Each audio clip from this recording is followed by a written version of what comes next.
This is Common Sense Generation. Common Sense Generation.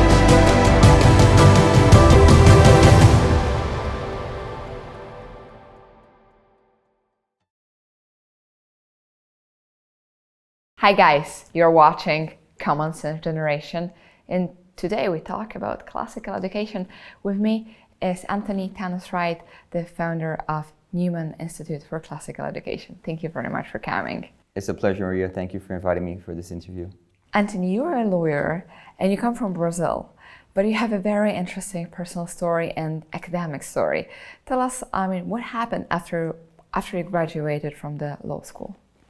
So, I graduated from law school in 2010, and I got into my master's degree for philosophy of law with the hope of studying, the great books, the classical books, of actually reading from Aristotle, even modern philosophy like Montesquieu and Kant and so forth.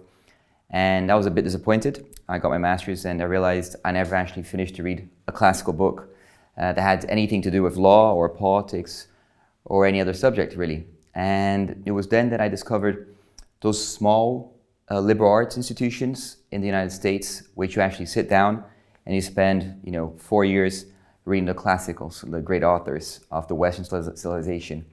And I ended up applying for one of those programs at a small liberal arts institute called Thomas More College in New Hampshire.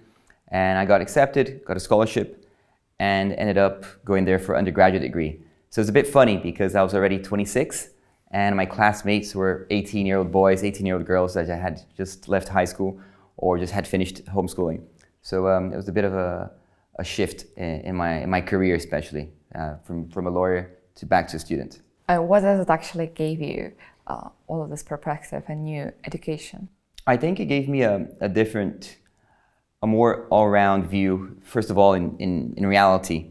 So I think when you understand better reality, you understand better who you are, you understand better human nature, and you also sort of understand what you should be doing in life and why should you be striving for the transcendentals, the good, the beautiful, and the truth in a more ordered way. And reading the classics also gave me a better understanding of why are we here and what's our end. I was raised up Catholic. I always knew that the end of our life is to save our soul. But it's different when you actually have a grasp of the classical authors and to see the elements of our lives. Our lives can be challenging, and when you read good literature, when you read good philosophy, you realize that there's more into life than just sort of pleasures, and you know how to, or at least you have the intellectual basis to overcome some temptations in life and some moments. And they also give me a better gist of professional life as well.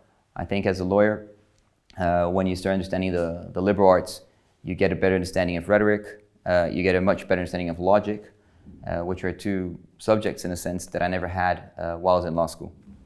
And this is actually very surprising that all of those elements, all of those subjects were in the classical education of a lawyer as well. And when you take it away, then you make those people just basically maybe prepared for the job, but not really well educated at all. Tell us about the practical, how it looks like. How many people were, for example, in the class? And was it more like a tutorial approach of a tutor or of a professor, or were you 200 people in a seminar and you were just listening to a lecture? Perfect. That's a great question. So every single class at Thomas More College is a Socratic method class. So we have a tutor, a teacher, if you want to put it that way, and we have no more than 20 students per class. And you're there sitting in on this huge long table with the tutor in one of the sides, and he's sort of guiding you in a Socratic method discussion. So you can say it's a seminar in a way. And we all have to do the reading prior to class, obviously. So we're not reading the book inside the classroom. And we only read, we go ad fontes, we go to the primary source. We read that prior to class, like I mentioned. And then we start discussing the author. And the teacher, the professor, the tutor, he starts, guiding you through the discussion. He starts asking a couple of questions. And then you have to, first of all, understand the author, what he's actually saying, to then eventually, if you want to agree or disagree, you can. But the main point is to understand what he's meaning by his writing. And that can be, an author that you might like, or you might even dislike prior, but you can't give, ad hominem arguments. So that's pretty much every single class. There were a couple of lectures during those 4 years I was at Thomas More, but that was like, an exception. Most of classes, 99%, are based on Socratic method. And that's exactly what we're doing at the Newman Institute. So at the Newman Institute for Classical Education, we do all our classes via the Socratic method. We believe it's the best way of learning. We see students are engaged, and we realize we are changing sort of this idea of this passive learning, which the students do not read the primary sources, and they read secondary sources, and they actually just sitting down and are actually engaging with the text, with the great minds, the great authors, and with the professor. Those huge lectures made, for example, for 100 people, 200 people, are usually very passive because it's rarely you can take voice in them. It is when we can focus very strongly for 15 minutes, then our mind, if we're not actively engaged in the conversation, then our minds shift somewhere else because it's just the nature of our mind that is hard. So and this is very often, especially a German model of the university, which is copied in many countries, that accept the seminars, you have a lecture, and a lot of those lectures are just a little bit useless. Yeah, I feel. I mean, there's definitely importance for having lectures. I'm not against lectures. I myself, sometimes I have and I give talks and I give lectures. But I believe in today's academia, most times we have just lectures, and that's the problem. When you have too much lectures and you don't have enough Socratic method, then the student might be, like you said, a bit bored, or he might have 200 students and he's just a number inside that classroom. But then when you have a small classroom, which you're looking at to everyone's eye, and you can see how entertained they are, and you can see if they really understand what they've read, that makes a huge difference in the idea of learning, really, in itself. So tell us later, where did it take you, this education? So after I finished at Thomas More, I ended up teaching at high school in Phoenix, in Scottsdale, Arizona. I was there for a year. Then I got offered sort of a job / scholarship to work and help out and also learn at Pauli's Institute in Jerusalem. I was only there for 6 months, unfortunately, because then I got offered a job to work at the Ministry of Education, which in the US you call it Department of Education, in Brazil.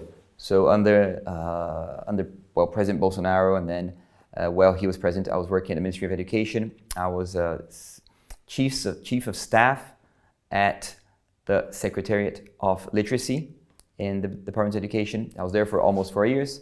And that was very interesting because I never thought we would be working specifically with politics. And it was definitely a challenge. Bureaucracy just completely drains you. You have this ideal world sometimes when you get into politics, and then you see things are much harder. And they're not only harder because you have, obviously this whole woke culture that will, fight against you. But also just even in what we would call, I hate using those terminologies, left and right. I feel they're imprecise. But you do also have, even in our own group, those people that you don't fully agree with. And when you're working in the government, they don't actually help you as much as you wish.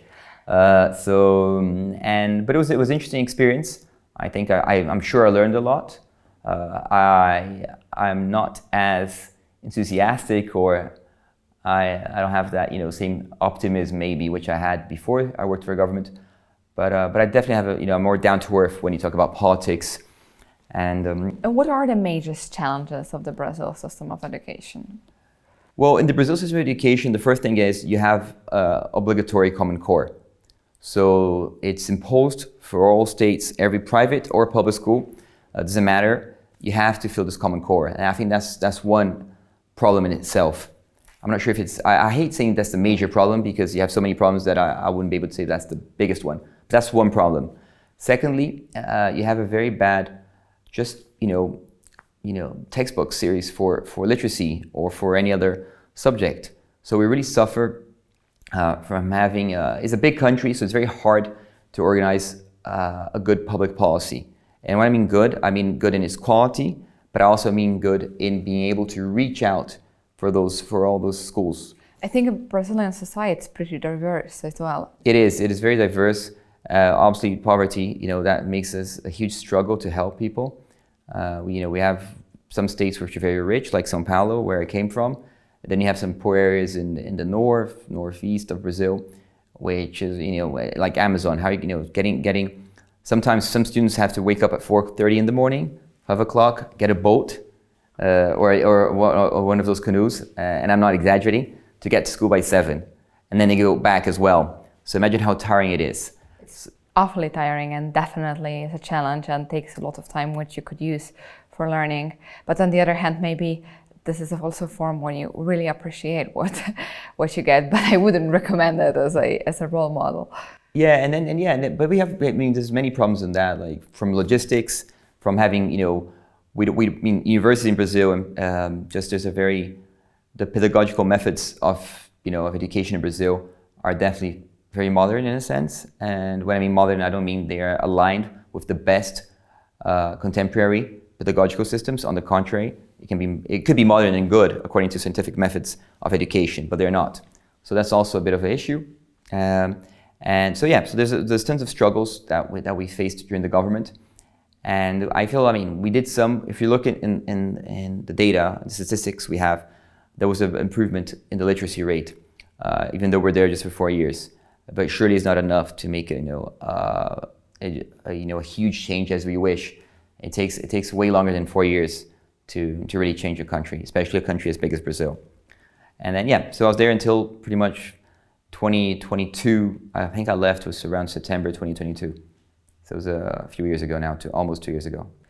So as you mentioned, the fact that when you hit the reality of politics and of creating policies, and you said that the bureaucracy is a big one, as you mentioned. But tell me, please. So what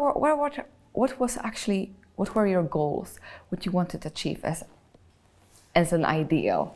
I think the first thing we wanted to achieve is getting the reading rate way bigger in Brazil. I think, if I'm not wrong, I hate getting numbers wrong, but I believe in Brazil you have less than half of the nation can read in the right age. So you should be able to read and understand what you're reading by 9 or 10, in a quite almost perfect way. And you had a very bad literacy rate in Brazil, and we wanted to definitely get those numbers up and change also the formation of teachers that would teach kids how to read and write properly. So that was the first thing, especially in my area, which was the literacy. I was chief of staff, so I was not the academia part behind it. You're doing public policy, so you're not actually you're not teaching how to teach. Absolutely. So which sometimes people think, you have to be a teacher to be working in the government. You don't, because you're having one of those jobs that is you're not like a university professor while you're working in the government. So that was the first thing we wanted to do. Secondly, we wanted to give more freedom to the family. Like I was one that helped to draft the homeschooling bill. So homeschooling is not allowed in Brazil. Oh wow, why? Yeah, so the Supreme Court, I don't remember what year it was, but they decided that homeschooling is not against the Constitution, but it's also the Constitution doesn't tell you if you should allow homeschooling. So what they said was, the Supreme Court's decision was Congress had to pass a bill to say how homeschooling should happen in Brazil. So it was one of those gray areas that is not against the Constitution, but Constitution doesn't allow it properly, which we call it is not an objective right of a citizen to allow homeschooling for the families homeschool their kids. So what happened then? President Bolsonaro and the minister at the time, they wanted to maybe pass an executive order for homeschooling, but then it didn't happen because the order could not pass afterwards through Congress, and so we sent a bill through the executive, through the president, and what happened was we have in Brazil, 2 houses.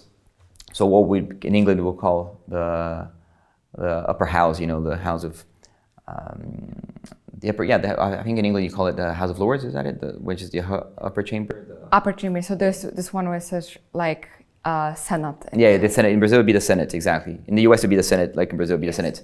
So they passed a law. They were like, okay, but then the federal deputies were still discussing it. So that's how it is the situation now. It's sort of just on hold. And that's a bit upsetting. And then even then, that was one of the things we were trying to. We know that's homeschooling is just a tiny bit of of the population in Brazil that would be doing homeschool, but at least it's a freedom. It's a freedom, and it's a philosophical point as well, which we forget. If you don't give, what happens in the end of the day is you have two perspectives, or the children belongs to the family, the mother and the father, or it belongs to the state. And it's very funny because everyone that really is against homeschooling, you can see in the end of the day when you keep asking them questions, they end up believing, knowing or not, but that's what they believe, that they think the kid belongs to the state and the state should have more power than the family. And that's a very dangerous philosophical principle. Very dangerous one, because then the state can do anything to the child. And also it takes out the loan of education, this load from the shoulders of the parents to the state. And it is obvious that it is, of course, in more interest of parents to give their child a good education, and they are responsible for it. The state can help, they can provide things, they can provide schooling or give an opportunity. Exactly. But it's not like with health system as well, they should help. Yeah, but it's a wrong idea to think that the state will nanny you out of the education, giving you the best opportunities. Exactly. It's very often is the huge sacrifice of the parents who are either working and paying for your education or sitting with you very often and helping you, making homeworks with you, pushing you to learn. It all requires discipline. And the state doesn't have the discipline. It's not going to be bureaucrats. No, and the same principle happened when we had this COVID situation with the pandemic. They wanted to impose the Ministry of Health later on, even recently. They wanted to say it was obligatory for parents to, put the vax down. We joke, put the vax down the children's throat. I know we know, that's like shoving them down. The vaccination thing, and that's absurd. I mean, the parents should decide if the kid should not, take the COVID vax, and the state said no. Well, the kids have to be vaccinated. Luckily, that didn't happen so far, but that's the same principle behind when the state wants to, overrule what the parents should be doing. That you realize it's a seed for a totalitarian state. Absolutely, it's a utopian form which already Plato brought up, but we know that, it first of all never happened, but Plato's ideas were brutal and very utopian when it comes to education, taking those children away so parents don't know who are the real parents of it, so everyone teaches every child and treats as their own child and brings the best. Of course it doesn't work, as all of us, as we take care of our own garden, but very few of us go with and take the same care of public park. Exactly. And it's the same with children, unfortunately. And a right state and right politicians who understand that for the good of children and of students and of people. So extremely challenging, because then you were there as a student philosopher, but then in Brazil back again, you started to be on the other side, a practical matter, using your knowledge, and also as we advocate at this show, a common sense to bring to the state. But as you mentioned, there are other politicians, yes, there are other colleagues in every ministry, and you needed to take into consideration also what they said. No, luckily in the ministry in itself, it was fine. It didn't have we had obviously a couple of hassles, which I think is usual with any work, but I think what was harder was to convince some congressmen about the necessity of actually passing this bill, which didn't pass, like I said. But there are other circumstances which I could go on and on talking about working for the government. But I think a lot of things, like you said, common sense is a great name, because you lack this many times in life. And even when you're discussing with someone that could be, from a complete different spectrum in a political stage regarding some quite polemic issues, I also say, let's try to find a common ground and then start, building a discussion. And sometimes they don't want to even find a common ground, especially with moral relativism in our days. It seems like they are in this mucky water, like they don't want even to discuss those points. They just want to sort of get to you. So I think that's what happens in politics. It seems like it's necessarily a battle, and I wish we could try to have a more logical and tranquil debate first, or discussion, instead of just fighting each other straight away. This is Common Sense Generation. If you like this channel, please subscribe, share, and comment. Your voice really matters. So you finished your working for the government. Yeah. What was the next step? Where did it take you? So the next step, I have sort of two businesses or two apostolates, depending how you look. So I have the Newman Institute for Classical Education, which I'm pretty much trying to do what the American Catholic liberal arts universities are doing in the United States. I think the two... And you're trying to do this in Brazil? Yeah, we're trying to do this in Brazil. So I founded the Newman Institute in 2020, but I really started, working on it fully after I left the government in 2022, 2023. And basically it's teaching the great books. We have, intellectual retreats, which we invite a priest to come over, pray traditional Latin Mass, and he's also available for confession and for spiritual direction. Well, Pope Francis might be a little bit against it. Well, yeah, it's hard to, I never asked Pope Francis what he thinks, but lately seeing the Motu Proprio that came out and seeing the... It's of course funny situation with him coming from Latin America, and when Latin America is also so much in favor of the Latin Mass in Latin, then... I know, it's a bit, I must say it's a bit upsetting it's definitely upsetting to see, one thing the Pope has to do is he has to keep tradition. That's one of his main tasks in teaching the faith. So when he sees those sort of norms coming out of, most traditional Catholics, and I hate those, putting myself as a traditional Catholic, which in the end of the day I am, we obviously, we are not, we could be happier if traditional Mass just give it back its freedom like we should have. But I feel at the same time it's, It's again, the matter of choice. As with the home tuition. You can do it. You don't have to do it, but you should have a... Yeah, we should. I definitely think we should have a freedom, and I don't understand why we don't, or why we're getting shut down. But I feel that God is he's behind everything that happens, so we should trust Providence, pray, not only pray, because I have some friends from, I'm not going to say any Catholic groups here, but there's a couple of Catholic movements or prelatures that. They all say they only pray, but they never do. Yeah, they pray, but they're sort of like, and I think we have to pray. So we have to kneel down and get the rosaries out and pray. But we also especially as a layman, we also have to act and be pretty clear when we disagree, with respect, of course, but with we have to be brave enough to say, okay, this is not good, and that can be in anything. It can be in a religious setting, it can be in a political setting, right? Okay, but back to the topic of... Back to the topic. So that's a little thing of what we do in the Newman Institute. It's not a religious institute, it's a lay institute for education. So basically, we teach the great books, we read authors which we agree with, of course, like Aquinas, Augustine, and so forth, but we also read, modern authors. So we might read Freud, we might read Kant, Hegel, Nietzsche, and we discuss those authors. How many students do you... Oh, it depends. So our intellectual retreats, we might get 25 students, maybe 30 students. And then in our online courses, we do very quick courses. We never do long courses. So the longest courses we did was like a 20-hour course, which is like 5 to 6 lessons or classes online. So 6 meetings, 6 seminars. And then per seminar, we get 20 students, no more than that. No, sorry, online 30 students, when presential 25. But we do many every year. So let's say this year already done around, I think it was 6 or 7.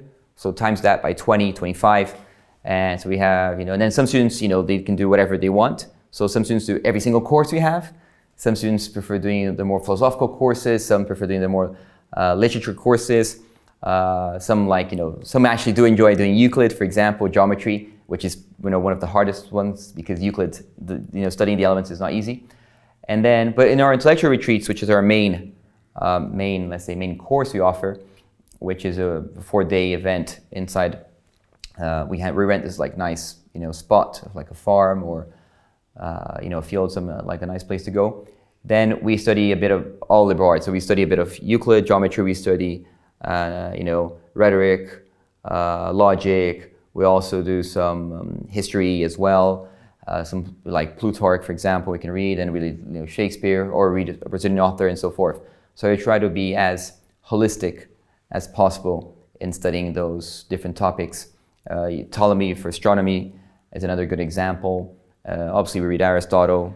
So it is all directed for students or for... No, young professionals. We have lawyers, we have engineers. Yeah. We get a lot of teachers, we get lawyers, we get 1 or 2 engineers.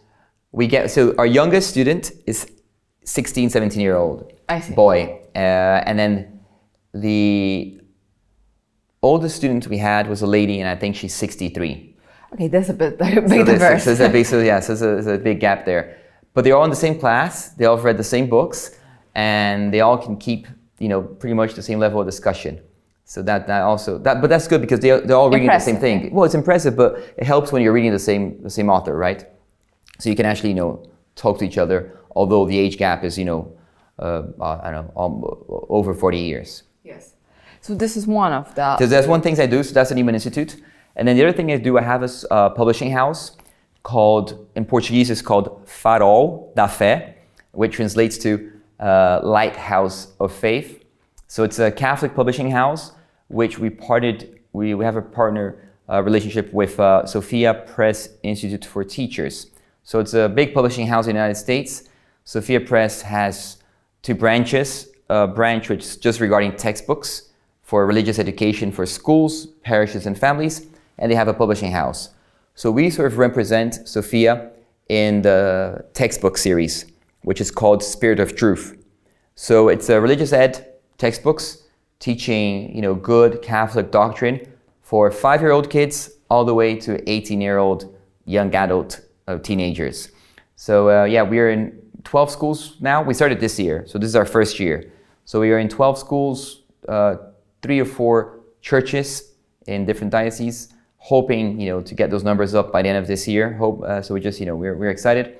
And we sell textbooks for schools, for parishes, and also for families. And I feel the hardest will be for parishes. Just in liberation theology was very strong in Brazil, it still is. So sometimes it's hard to get into a diocese. But we're very excited though. We have an Instagram account and called @Farol da Fé. Today we just reached 50,000 followers. So that's a lot. Yeah, for Brazil it's okay. I mean, for other countries it'd be a lot, but for Brazil we're getting there. So we're happy with that.